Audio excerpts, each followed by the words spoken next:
Hi everyone! In last week's video, we explored the hedonic treadmill, that fascinating idea from psychology that no matter what we gain or achieve, our happiness eventually slides back to baseline. We saw how even life-changing wins like the lottery don't guarantee lasting joy. So today, I want to take it one step further. If buying more or achieving more doesn't create lasting happiness, then what does? The science of well-being has a surprising answer. It's not about the things we own, but about the moments we live. Let's dive into why experiences bring us more joy than possessions do, and how the Mai Pen Rai mindset can help us practice this in everyday life. Think about the last time you bought something you really wanted: a phone, a pair of shoes, maybe even a new car. At first, it felt exciting, but over time, that thrill faded, didn't it? Psychologists call this hedonic adaptation.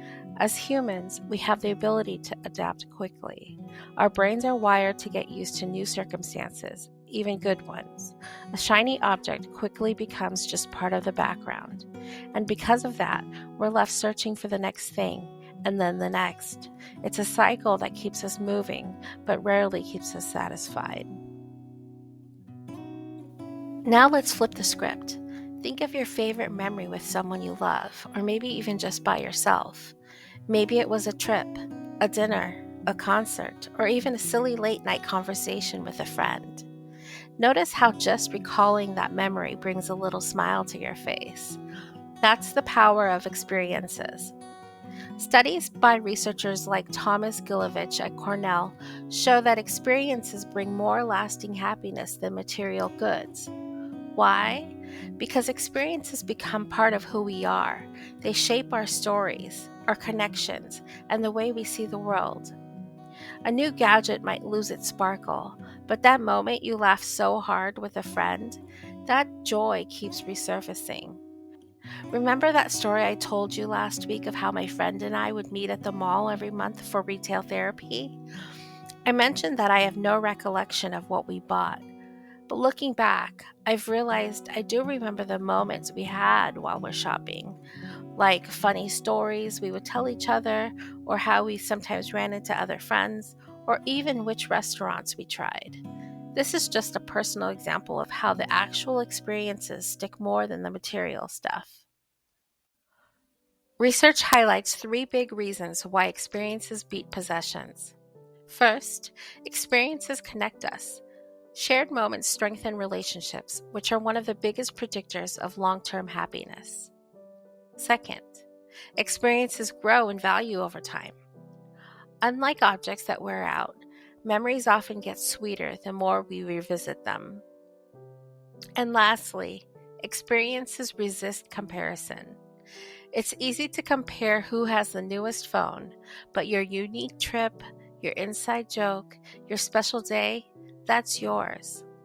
In short, experiences enrich our lives in ways material stuff simply can't. So much of our unhappiness comes from chasing the next thing or holding on to frustration when life doesn't go our way. But Mai Pen Rai reminds us to loosen our grip, to stop clinging to what's missing, and instead to live fully in what we already have. My advice for you this week also comes with an added benefit of saving money. Whenever I find myself wanting some new gadget or piece of clothing, especially if it's a lot of money, I try to wait. If I'm online, I click it into my cart, but I don't buy it.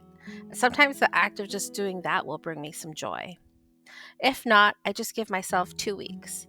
If I'm still thinking about it in the same way in 2 weeks, I'll buy it.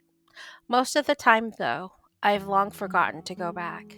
And at the rate our society is going, maybe in 2 weeks the trend will be over and it will be on super clearance because something even better has come out. Try to focus on experiences. Try a new hobby by yourself or take a vacation with a loved one. It doesn't even have to be something extravagant. Sometimes a simple day trip to the beach or mountains will create memories that will last a lifetime. Something to also remind yourself of, even when you're planning experiences, whether it be dinner with friends or vacation with family, that if things don't go the way you expected them to, that's okay. Enjoy the moment. Give your phone and social media accounts a rest and savor that moment. Make the best of it. It might even be something you can laugh about later. When we practice the Mai Pen Rai mindset, even small, ordinary experiences can become sources of joy. A walk outside, sharing tea with a friend, or watching the sunset. These moments become treasures because we're actually present to notice them. So here's the takeaway. Lasting joy isn't bought, it's lived. Possessions will fade, but the experiences we embrace and the peace we cultivate in the moment stay with us. The science shows it, and the Mai Pen Rai mindset helps us practice it. So the next time you feel tempted to chase happiness through things, pause. Ask yourself, what small experience can I savor today? Because that's where the joy lives. I hope you've enjoyed today's video and can savor some small moments today, whether you're at work or at home.